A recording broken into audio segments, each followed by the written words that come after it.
Unaweza ni kuniambia ni changamoto gani haswa wanafunzi wanazopitia hadi kubeba ujauzito wakiwa mashuleni?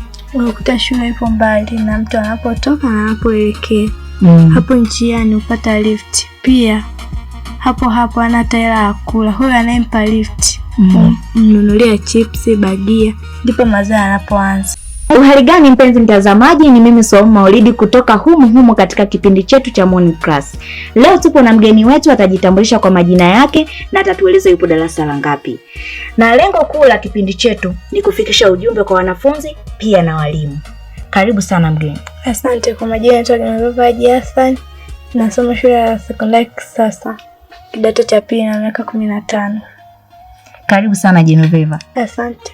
Unaweza ni kuniambia ni changamoto gani haswa wanafunzi wanazopitia hadi kubeba ujauzito wakiwa mashuleni?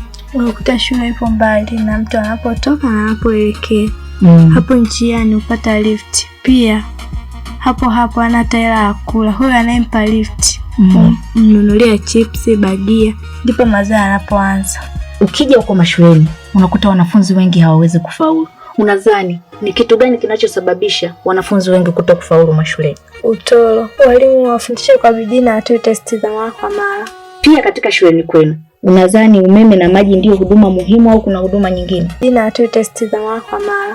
Pia katika shuleni kwenu, unadhani umeme na maji ndio huduma muhimu au kuna huduma nyingine? Ndio.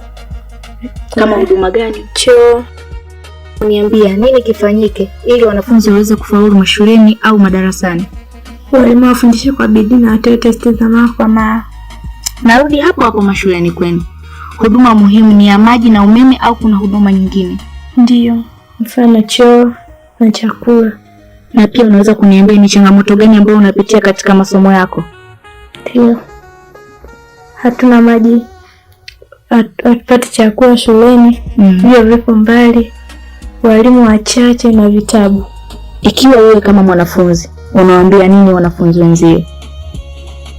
Tujisomee wenyewe kwa wenyewe.